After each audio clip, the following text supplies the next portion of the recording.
कुछ 10वीं क्लास के बच्चे मेरे पास आए और मुझे कहने लगे कि सर प्लीज़ हमें सजेस्ट कीजिए कि हम अपनी 10वीं की परीक्षा के बाद कौन सा सब्जेक्ट चूज़ करें,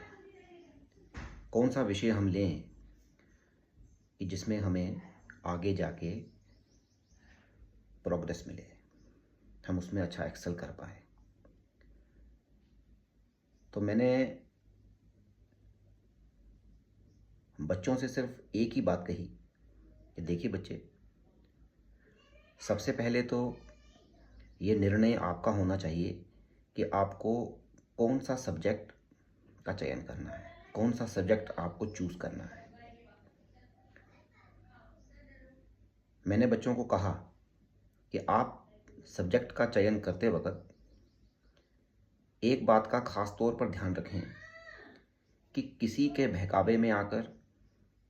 या किसी अपने फ्रेंड को देखकर आप सब्जेक्ट को चूज़ ना करें, क्योंकि उसका आपको भारी नुकसान होगा फ्यूचर में जाके। अगर मान लीजिए आपने अपने किसी दोस्त को या किसी के कहने पे आपने सब्जेक्ट का चयन कर लिया, चूज़ कर लिया, लेकिन आपकी उस सब्जेक्ट में रुचि नहीं है, आप उस सब्जेक्ट को पढ़ना ही नहीं चाहते हैं, तो आप उस सब्जेक्ट में एक्सेल नहीं कर पाएंगे। तो मान के चलिए कि वो सब्जेक्ट फ्यूचर में आपको तकलीफ़ देगा। हो सकता है कि वो सब्जेक्ट आपका पास ही ना हो, आपको उसमें कोई, क्योंकि शुरू में आपको उस सब्जेक्ट में कोई रुचि नहीं थी, आपने सिर्फ वो सब्जेक्ट अपने फ्रेंड को देख कर लिया या किसी के दबाव में आकर लिया और पढ़ना शुरू कर दिया, लेकिन फ्यूचर में जाके क्या हुआ, आपसे वो सब्जेक्ट पढ़ा नहीं गया, और जब पढ़ा नहीं जाएगा तो उसको पास कैसे करोगे, तो ये बड़ा मुश्किल हो जाएगा आपके लिए। तो इसीलिए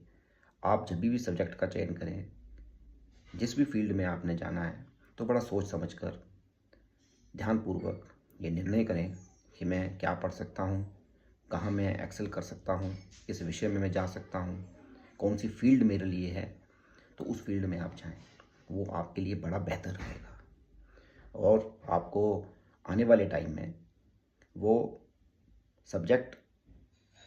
आपको बहुत कुछ कमा के देगा, क्योंकि आप उस सब्जेक्ट में एक स्पेशलाइज्ड बन जाएंगे। तो